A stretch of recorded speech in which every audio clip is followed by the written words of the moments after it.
This is KVTV and this is our new show, MUAH. MUAH basically is the acronym for Makeup Artistry Highlighted. I'm here with Maryam today. Maryam, tell us what look you're going to achieve today. Today we're going to create a fresh spring look for you guys. You're going to follow along and achieve this look on yourselves. So let's get to it. MUAH. Effectively, it was very off-putting. I mean, basically, I was told that their clientele do not want to see Trinidadian cinema, and that was that. That was they didn't look at the movie. They didn't consider the movie as far as they're concerned. Trinidadians don't want to see it on Trinidad. It's a 30-day look back at all the news that mattered to you most. This is Trinidad and Tobago, but we're part of the world. So we will talk about some of the local news and also take a look We're here at West Mall, where we'll be visiting Gigi and B-Mobile stores to find out who has the best value on cheapest camera phones. Gigi to landline, 32 cents, and the international.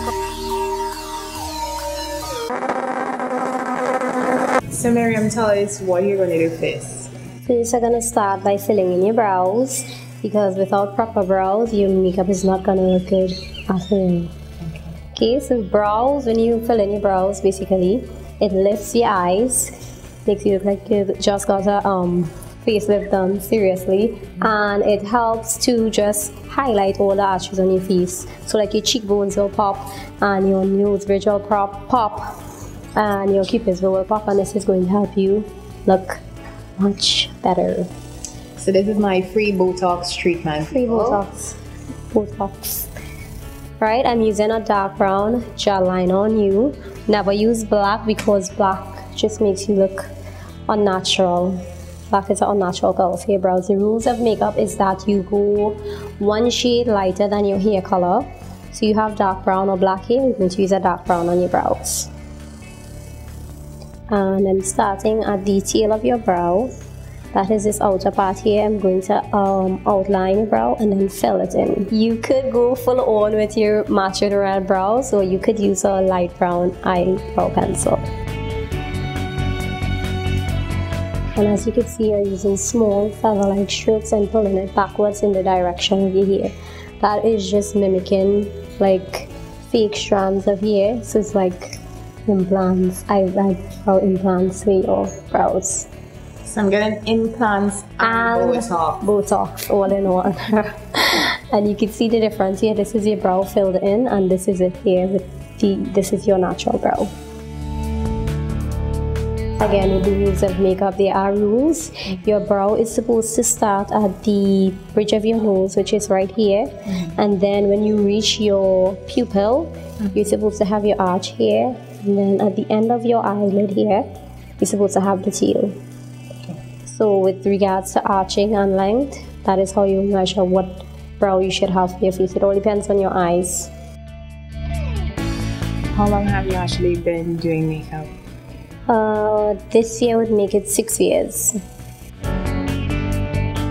you have your makeup shop? Yes, I do. It's in Tunapuna. You can check out my Facebook page, Artistry by Maryam, for more information. And we are almost done with your brows. When we finish with your brows, we're going to move on to your eyes. I do makeup backwards just because when I'm finished with your eyeshadow and we apply your foundation and concealer, we won't have any fallout to clean up.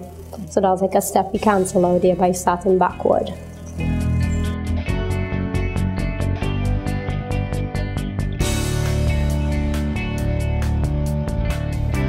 Now we're going to go in with some concealer under the brows that we just did, and this is going to make you look like you just waxed. So full on service Botox.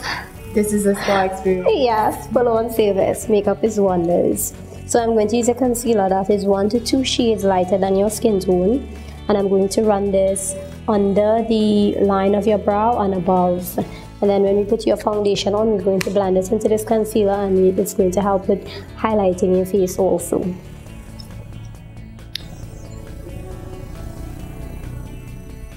So right up under that brow.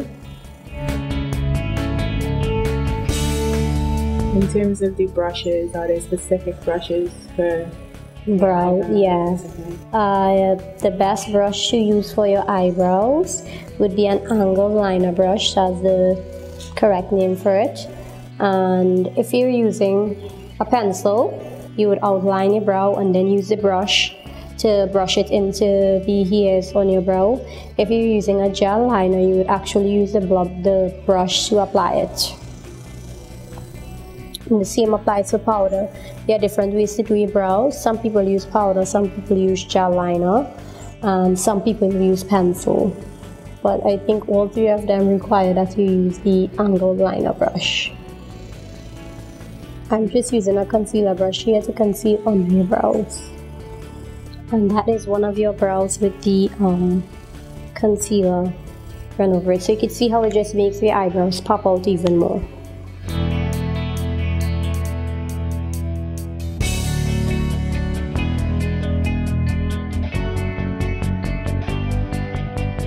So what are you going to use to set it? I will use a clear powder to set your brows. And now we're going to use a primer on your eyelids. This is going to give your eyeshadow something to stick to, and it's going to help it to show up true to color. So you know, sometimes you put on an eyeshadow and you find like in the pan it's really bright, but when you put it on it's dull. Yeah. That's because it's not grabbing onto anything. A primer is going to help your eyeshadow to appear much brighter. So you're going to apply this to the eye and then the concealer into it, and then we're going to start with your eyeshadows. Do you have any recommendations as to the brand? For primers, the best one is, well, the most hyped in the makeup industry is Urban Decay. But the e.l.f. brand, which is really affordable, has a primer which I believe, and a lot of other makeup enthusiasts believe, is the exact dupe to the Urban Decay primer. Alright, so just gonna blend this in. So starting with eyebrows, also I'm going to start backward. Might sound off, but I'm going to start backward because when I apply your highlighter, it's going to give your transition color. That's the color that I'm going to put into your crease to blend it out into the highlight color. It's going to give that something to stick to, and it will blend out better.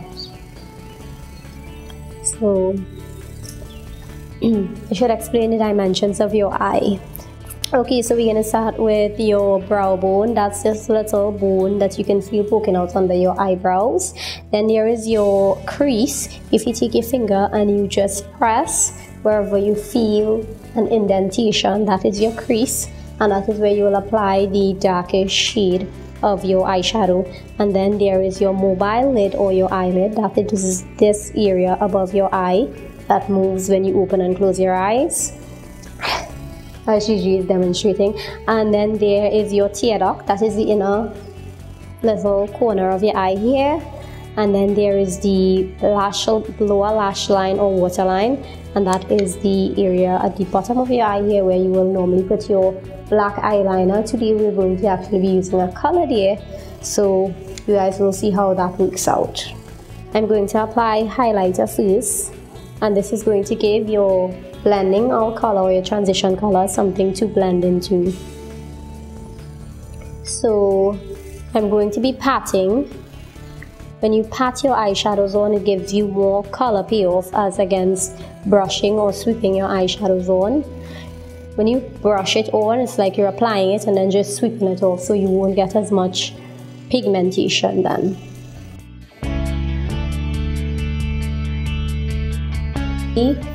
Brush that is slanted, and I'm going to use this to apply a warm color into her crease. In your crease, I'm using a warm mid-tone brown. I'm not going heavy on the eyes today because we're going to apply the color at the lower and inner corners of her eye. Again, and keep going back to makeup laws, is that you play up two parts of the face and you play down one. Meaning, if you're emphasizing her eyes and her blush, then you would do a light lip. If you're emphasizing her eyes and her lips, you do light blush. Or if you're doing heavy blush and a heavy lip, you go light on the eyes. But today we're kind of mixing it up and we're doing semi-light on her eyes, semi-light on her lips, and semi-light on her cheeks. We're gonna pop a color on your lid, and then we're gonna go in on the outer corners of your eye with a little darker color. So just applying a shimmery kind of champagne color to the your eyelids, and this is going to help your eyes to appear bigger, and bigger eyes are always better. What if my eyes are already big? Bigger is always better. Even if you have huge eyes? Even if you have huge eyes. Notice I didn't put any on the inner tear duct area because we were going to apply a color there.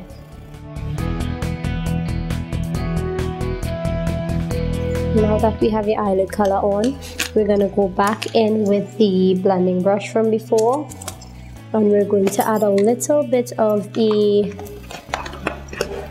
peachy color on the outer crease of your eye. Now just bring some warmth to your eyes. Are there any colors that are trending for spring? For spring would be for the lips, pastels are definitely in, so you could do like the new rage is purple right now. I'm trying to get Gigi to do the purple, but we will not even bring that up. But you could do like lilac. There's lilac lipsticks, there's all the rage right now. Or you could do like a pale pastel-y pink, and there are even greens and blue lipsticks have been going. But in terms of eyeshadows, it would definitely be peaches, like peach and coral. Green lipstick. Green lipstick, trust me, sometimes you just need to be different. Just for like 5 minutes. Pasta.